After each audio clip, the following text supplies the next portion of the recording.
Buenos días, el día de hoy les vamos a hablar acerca de nuestro proyecto que se titula Uso de la Eisenia foetida en el vermicompostaje de residuos orgánicos para la producción de humus como reemplazo de fertilizantes químicos en el crecimiento de Menta pulegium.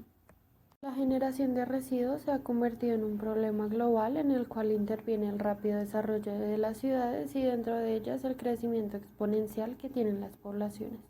Tan solo en el caso de Bogotá se generan 6.300 toneladas de residuos al día, de los cuales 68% son residuos orgánicos. Todos estos residuos sólidos llegan a un mismo lugar, los cuales son los rellenos sanitarios. Dentro de aquel porcentaje de residuos orgánicos, la mayoría pueden ser aprovechados para que así su destino final no sea la acumulación. Una de las maneras del aprovechamiento de estos residuos es el compostaje y nosotros en este proyecto nos vamos a enfocar en el vermicompostaje, en el cual las lombrices de tierra son su principal herramienta. Para la fase 1 es el desarrollo del montaje y la determinación de variables de interés. En primera instancia se unen las 3 bandejas plásticas de modo vertical, que se deberán hacer agujeros en la base de las 2 bandejas superiores, ya que estas serán donde se lleven a cabo el proceso. Allí se deben añadir restos de fruta y de verdura, primero en la intermedia y cuando ya esté llena en la de arriba. Cuando las lombrices acaben con la primera bandeja, subirán a la parte superior. Finalmente, la bandeja inferior se encarga de los lixiviados de este proceso. Estos lixiviados son líquidos resultantes del proceso de descomposición, que diluido en agua, pues sirve como un abono para las plantas. Para la fase 2 realizamos la separación del humus de la lombriz. Para efectuar esta separación del humus realizamos una identificación visual ya que tomamos el recipiente el cual se vio mayor degradación de materia orgánica por parte de las lombrices.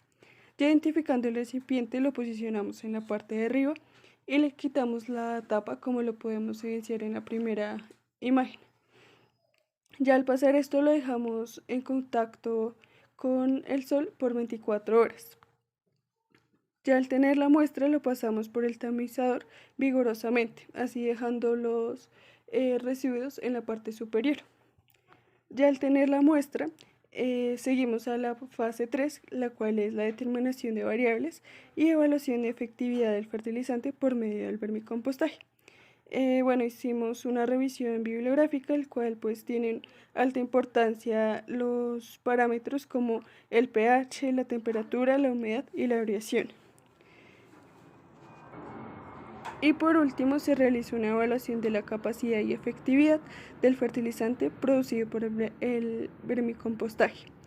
Para ello utilizamos la planta Menta pulegium, el cual pues está en acción del fertilizante químico y del vermicompostaje. Utilizamos dos formas de verificar y analizar estos dos compuestos. El primero es analizar los cultivos de hongos y bacterias, que se identifican según su riqueza, tanto como en el humus como en el fertilizante químico. Y como segunda medida tenemos la especie de Menta pulegium, como lo habíamos mencionado anteriormente, que este puede ser un indicador al monitorear dado el crecimiento a partir del vermicompostaje y el químico. En cuanto a los resultados, en primer lugar, hicimos el monitoreo del crecimiento de las plantas. Este se hizo desde el día 1 al mes. Se hizo con humus y el fertilizante nitrofosca. En lo que corresponde pues al humus, en el día 1 la planta nos medía 23,5 centímetros y al mes logramos obtener una altura de 31 centímetros. En lo que corresponde al fertilizante nitrofosca, el día 1 medía 18 centímetros y al mes la planta midió 26 centímetros. Respecto al vermicompostaje, pues nosotros también estábamos monitoreando el crecimiento de las lombrices y la cantidad de compost que éstas estaban dando.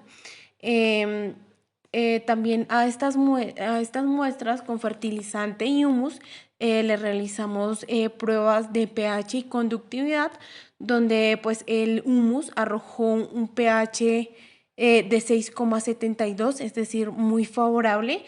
Y y comparado con el fertilizante que nos dio 6,18. Estas pruebas se hicieron con agua desionizada y con cloruro de calcio. En cuanto a hongos y bacterias, nosotros hicimos 3 disoluciones, 10 a la menos 3, 10 a la menos 4 y 10 a la menos 5. En cuanto a las bacterias, nosotros logramos evidenciar presencia de bacilos y presencia de cocos.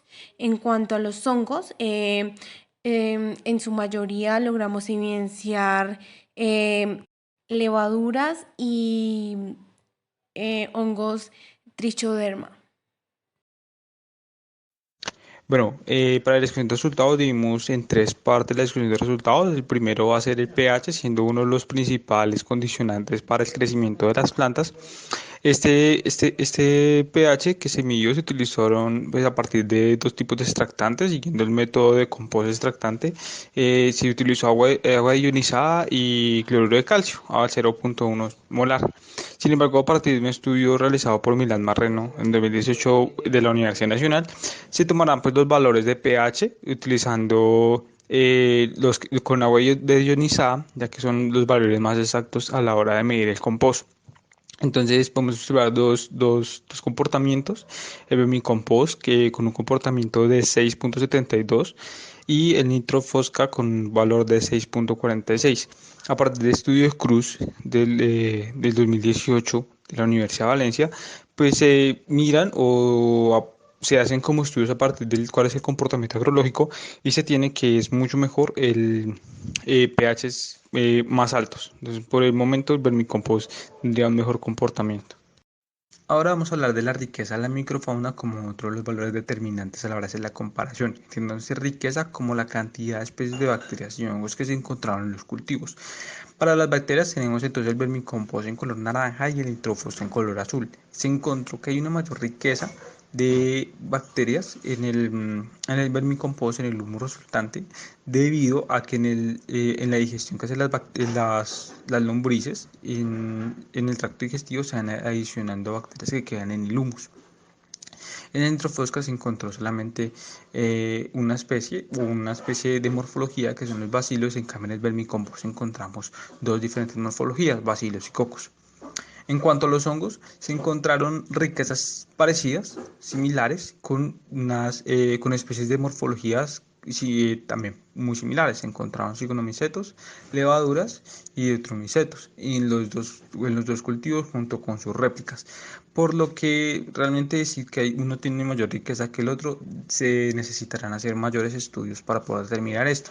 Sin embargo, encontramos la Trichoderma spp como uno de los mayores cigonomicetos o uno de los cigonomicetos más agresivos que ven en los cultivos.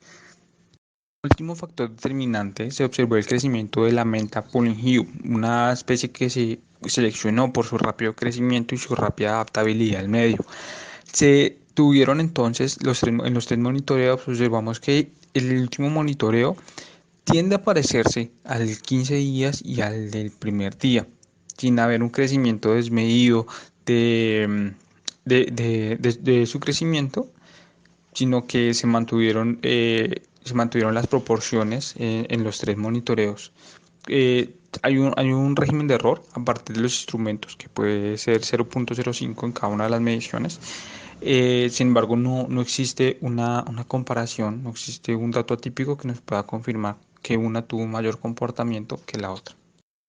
Como conclusiones tenemos tres conclusiones. La primera es que el humus posee un gran potencial como alternativa al fertilizante químico para su uso agrícola, no siendo mucho mejor que este, pero tampoco peor a la hora de asegurar un mayor crecimiento o una mayor absorción de los nutrientes, pero sí asegura un impacto positivo al medio ambiente en contra del fertilizante químico, ya que se aprovechan los residuos orgánicos domésticos, que son un gran problema de salud pública en la actualidad.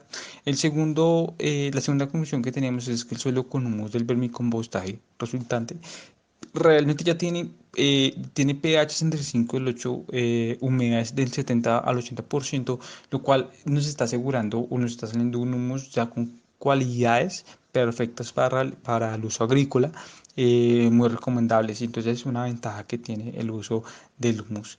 Y como tercera conclusión tenemos que el suelo con fertilizante químico tiene que ser adaptado para poder tener estas cualidades de pH, de humedad, que en algún momento no pueda tener el suelo. En algún momento también se tienen que hacer procesos de bioaumentación para aumentar la microfauna de estos suelos. Entonces sería como una desventaja a la hora de utilizar el fertilizante químico.